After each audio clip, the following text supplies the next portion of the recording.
Hi, and welcome to the Research Room, a space to make research by the people, for the people. Perfect synergy.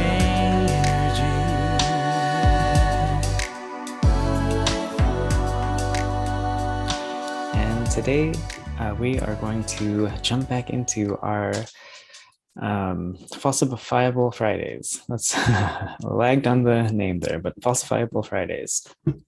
And so what I'm going to talk about today, I'm going to continue on with habits. This is going to be the last in the series for this month.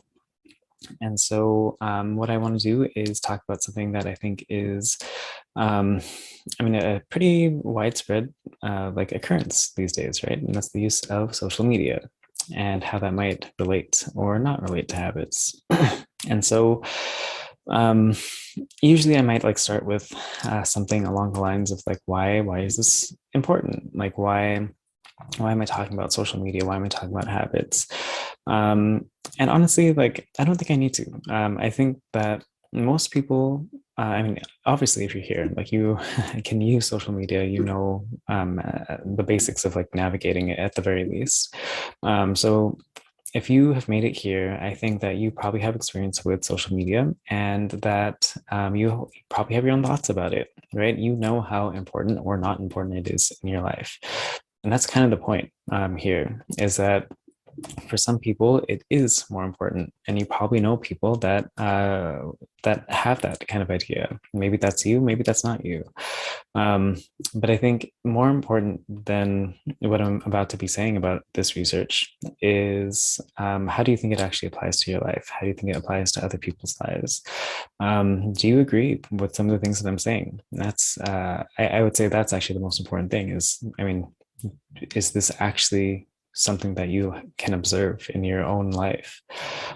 So I am going to be talking about Facebook in particular, and I'm going to be making a point about this, that everything that I say for today, at least, is dealing with Facebook use.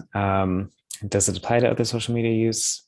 We'll see. But for today, I am going to be focusing on Facebook specifically. And I guess I will also say, like, there is maybe a potential trigger warning here of like, I'm going to be talking about addiction like symptoms. And so, that can be a very triggering sort of thing, right? To like have to think about addiction, how maybe it's been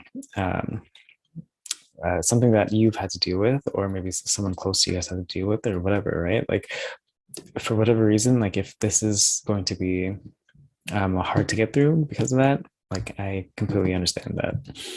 However, I will also say that like I think that through talking through this, you might have some ideas on like what you can do about these addiction-like symptoms. So, um, onto the actual paper. So there are two different things here that I think are like really cool about this paper. One is that it is showing what can predict addiction-like behaviors, and I'll say very quickly what I mean by that. And then there's another that is going to be what doesn't relate to these addiction-like symptoms. And so addiction-like symptoms, when I say that for two different reasons. One is that it's not actually addiction. It is addiction would have to be something that is actually like clinically diagnosed. There's all sorts of other like diagnostic criteria that go on with that. And then there's all these other like things that relate to that, right? Like things that look like it, but I wouldn't feel comfortable saying that like you actually have this addiction or not. There is nothing in the current like diagnostic manual that talks about social media addiction, though potentially that is something that is being developed. So there's no actual like criteria there for it to be a clinical diagnosis just yet. But all these things that we see with people very closely relate to things that people that do have addictions end up feeling. So that can be stuff about like if you feel like you have started to do something and all of a sudden like your whole day has passed and you have neglected a whole bunch of your other like things that you need to do. Maybe that could be like social gatherings. Maybe that could be like just other work that you need to do, right? These are signs of that you potentially have an addiction. And so we will call that here addiction like symptoms. Other things that go on with that would be like if you feel like emotionally, like you're just kind of like stressed. Because of you engaging in something that is going to be an addiction like symptom as well. Um, so what actually does predict this? What doesn't predict this? So I will say most things actually don't predict this, and things that we would have thought would have predicted it don't. So the one thing that ended up predicting addiction-like symptoms is this thing called obsessive passions, and so that doesn't sound all too bad. I mean, half of it doesn't sound all too bad, right? Like passion, that's not all too bad of a thing. But the obsessive part, like, oh, like, why is that happening, right? So obsessive passion, this is going to be contrasted with harmonious passion. So if you think about any kind of passion, right, like this is something that like you want to be doing, right? Like you feel genuinely like good or happy that you're doing it. You feel good at least in the moment that you're doing it. You want to pursue it. You are motivated to pursue it. It becomes this obsessive passion when all of a sudden you feel like after you've stopped, you feel guilty because you have obsessed over it. And I mean, it sounds a lot like this idea of addiction like symptoms already, because you are feeling a certain way, certain negative way, after engaging in whatever passion that it is. In this case, the passion is Facebook use. Um, so then I guess the other thing that goes on with this is that you don't feel like you have any kind of control over it. Like you might start doing it all of a sudden and you didn't actually mean to. You might even like be in the middle of it and feel like you can't actually stop. Like there's something that's just so compelling about it that like you just keep going. That's that obsessive passive passion sort of thing. And that ends up relating to addiction like symptoms. Makes sense. I mean, they almost sound like the exact same thing. I would hope that it does predict. But I guess on the flip side is that like there's so many other things that like sound like the opposite that don't actually end up predicting addiction like symptoms for Facebook use. So biggest one would be the contrast of harmonious passion. In this case, harmonious passion, that just means that it's again all those great things about passion that you have this motivation and that you're wanting to do it, that you might feel good in the moment. But then the other thing is that once you stop, you don't feel that.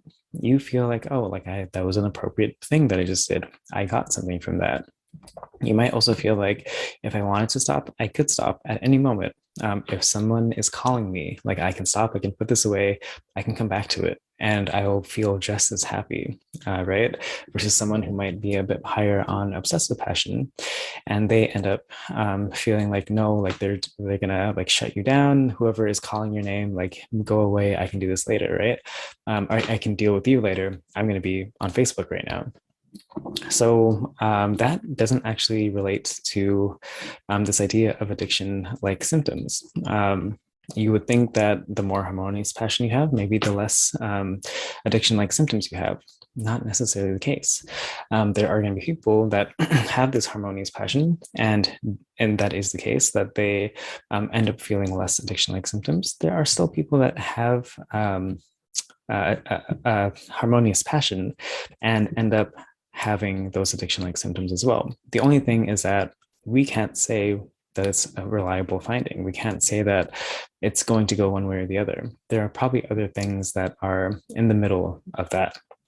Maybe other like personality characteristics of someone who has a harmonious passion that might end up leading to these addiction like symptoms. What are some of these other things, right? So this research doesn't actually like test like that like complicated sort of thing that like, oh, if you're harmonious and also have these other things, then maybe you are less likely. It doesn't go that into that much detail. This is kind of like the first pass at this sort of like idea. So other things that could potentially relate to addiction-like symptoms that were also actually tested in this paper. There is the idea of self-control. That also makes sense. If you have more self-control, why wouldn't you have less addiction-like symptoms? That's actually not the case. There are people that have self-control. There are people who don't have self-control, and both of them could potentially have addiction-like symptoms. It does end up relating to something else, and I'll delve into that just a little bit as well. Other things, though. So simply having the habit of using Facebook, and I mean, we've talked about habits this whole month. This idea that like, I mean, you kind of unconsciously are starting to do something just because like you're in that environment. Simply having that habit doesn't necessarily mean that you're going to have addiction-like symptoms. Some do, some don't. Same thing goes for if you are just like literally using Facebook more often, you're not necessarily going to develop addiction-like symptoms. They don't necessarily go hand in hand.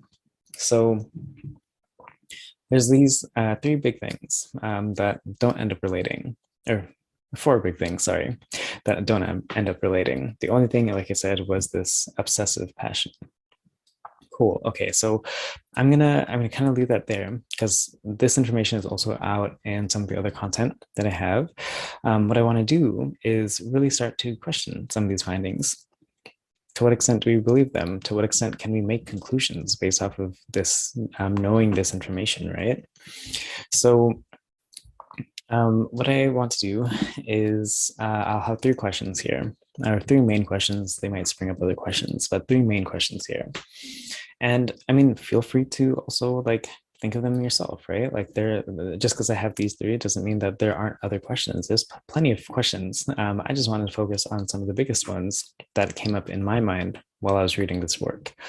And also like trying to share this with people. Well, I don't want to be misleading about this work, right?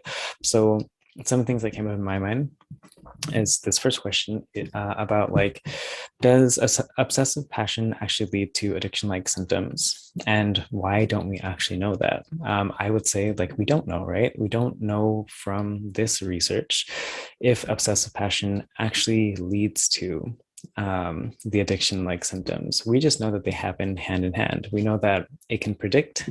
If you knew that somebody had an obsessive passion, you could predict with some confidence that they likely also are higher on addiction-like symptoms. But that doesn't mean that it leads to addiction-like symptoms. We don't know the actual order here. Maybe they just happened to be someone who had addiction-like symptoms already, and then that ended up leading them to having this obsessive passion. And then it kind of becomes this like cycle, right? There's other things. There's plenty of other things that could happen with other things like in their surroundings or their environment or the people that they're with. Could be leading to these addiction-like symptoms rather than just obsessive passion. And it just so happens that they also are obsessively passionate about something. So what's happening here? In the research, this is called a cross-sectional study. That just means that everything was measured at the same time. We don't know the timing at which things happen. And for us to really very concretely know the ordering of things, if one thing leads to another, we have to know the timing of that as well. And so that just means, did obsessive passion happen first, or did addiction-like symptoms happen first? And we don't have that answer. So what we could do is there are two different ways. One would be like an experiment. And in an experiment, you are trying to actually manipulate one of the variables to see if once you manipulate that variable, do the consequences differ? So in this case, you might want to manipulate the variable of obsessive passion. And if you, let's say our goal is to increase obsessive passion, our hypothesis, we would guess that addiction-like symptoms end up increasing. We don't know if that's the case, but we would have to run that study, that experiment, to then see if that's the case. So that's one way. Um, I would also say that's probably not going to happen, because I think it's kind of unethical. I mean, hopefully it doesn't happen that you are just trying to increase obsessive passions. I guess potentially you could try to decrease obsessive passions and then see if that ends up increasing or decreasing addiction-like symptoms. But definitely in the way of increasing it, like I hope no one ever does that study. Like that doesn't seem like a good idea to make someone obsessed with something. That seems unethical. So that would be one way, right? You potentially that study could be done, right? Like it absolutely could be done, and we would get an answer. But instead of that, and if we don't want to like actually cause harm to people, right? We might want to do something called a perspective study. And so here, and this could also potentially just be like a time series study, or intensive longitudinal study. There's a few different names that this could potentially go by, and with slightly different like things that happen. But the basic thing is that we want to see at some time point in the beginning, right? So like let's say in January of this year, we measure everyone, and then we measure everyone again in March, and then again in June. We'll see across time the people that were naturally having these obsessive passions, are they also the people that naturally end up developing addiction like symptoms? Or does it happen in the reverse way or whatever, right? That way we can kind of get a sense of these two things. Yes, they happen at the same time, but also someone who was already having these things in January, that ended up predicting how they were in June. And so we would want to like try to rule out a whole bunch of other things at the same time. But that kind of gets us to this idea of like, oh, it's actually this causal sort of relationship. It's not just that they happen to be happening at the same time, but someone had to have obsessive passion first. So that's potentially a very like confusing thing, right? Like, and why am I talking about all this, right? It's super important to know if something is causal or if they just happen to be co-occurring. We have to make different claims based off of that, not just like in the science like kind of realm, but like just in real life, right? Like if you think that two things are happening at the same time versus if you think that if I do something it's going to cause some other consequence, we're going to be relating to these things in very different ways. And so it's useful for us to know, is this actually something that is a causal relationship or not? So that is my first big question. I'm not going to spend as much time on the rest of them. But and also I will say that like I'm going to come back to this idea like over and over and over again because it's so important and it's hard to wrap our heads around because it's so we so naturally start to make like assumptions and we so naturally start to make like rationalizations for these things that occur.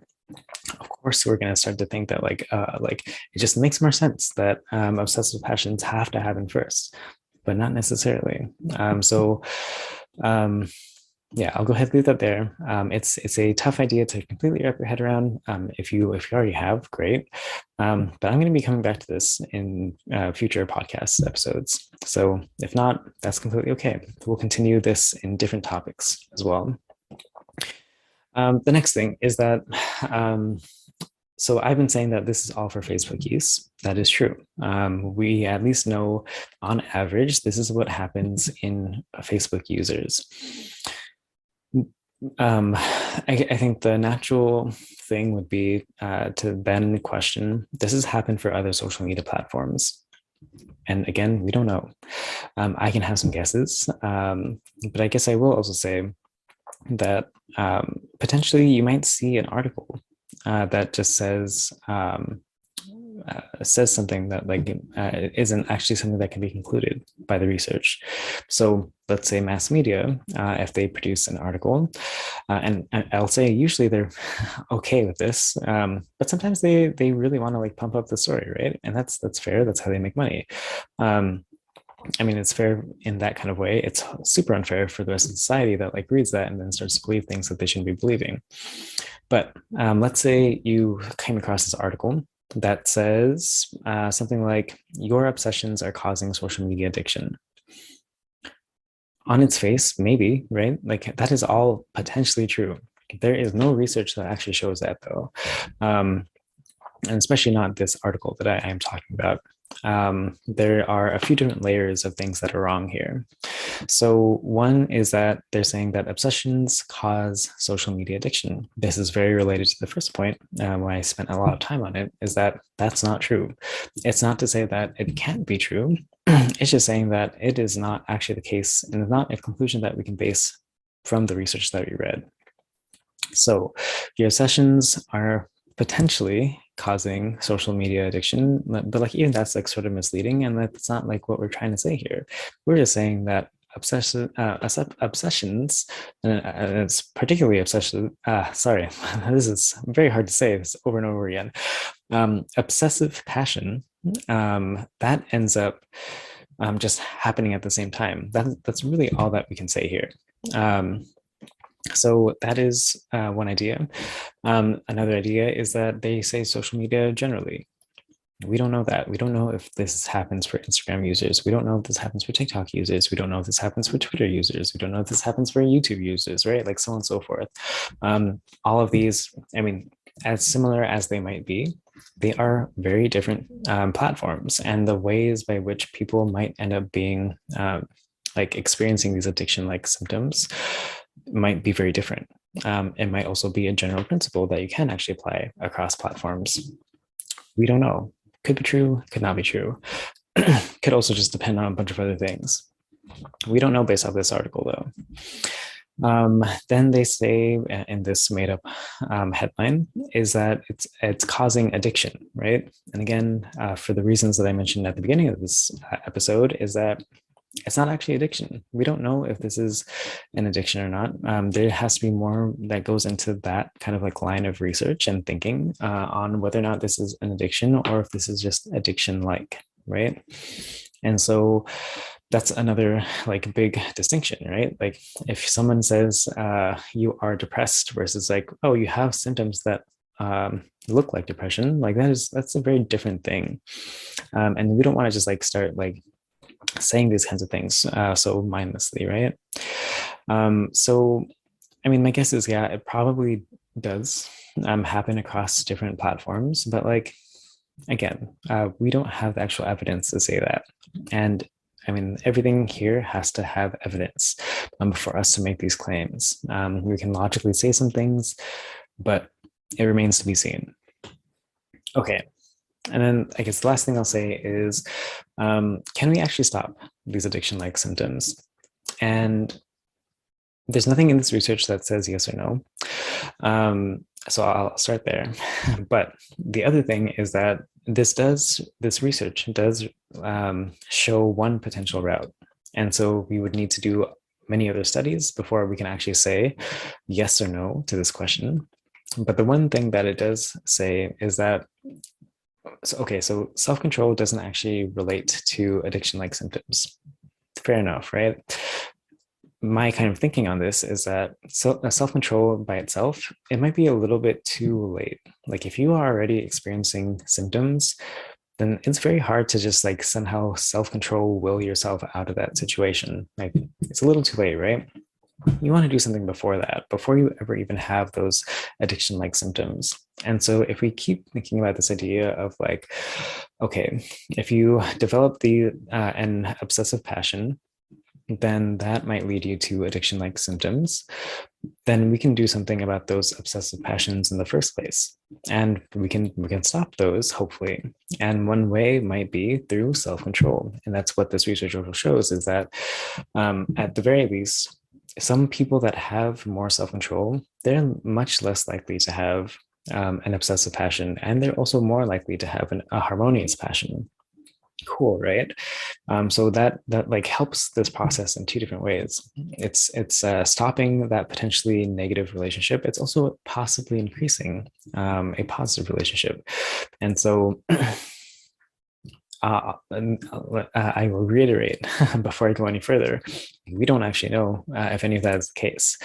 These are all just thoughts. But at least from this research, we can start to piece together some of the things that we'll need to do in the future, which is we can increase self-control and see do people that have more self-control actually end up having different types of passion? Do they have different levels of obsessive versus harmonious passion? And then see later, does that also then relate to something like addiction like symptoms? Do they end up having less because of that? Maybe. And so I'll leave it there. I'll leave it there in that very gray area, kind of like all of this, right? All of this is to show that like a lot of research doesn't necessarily have the answers. They have potential answers, and as we continue doing research, we might get to some very strong conclusions. But a lot of things are so dependent on so many other things, and even if not that, we just literally don't have enough research to say yes or no just yet. And that's okay. We are allowed to take information and apply them to our lives anyway, and we should. We are probably thinking about this stuff anyway to some degree, right? So at least we have a little bit more of a backing to be able to do that. And we can see that here. So I'll go ahead and end that for today. I'm, of course, going to be continuing this in the rest of my podcast episodes, but that's going to be the end for habits at the very least. So next week, I'm going to be talking more about empathy. And instead of habits, I want to go through all the different things that go on with empathy for a whole month. And there's so much that's there. I think it might also help tie in with like, I don't know, if you think about like your relationships and like your Valentines and things like that that's coming up. I hope that some of this empathy talk will help and not hurt. So until then, feel free to check out our website, roomforresearch.com, or you can check everything else out on social media, which is at Room for Research. And until then, bye for now. With the sun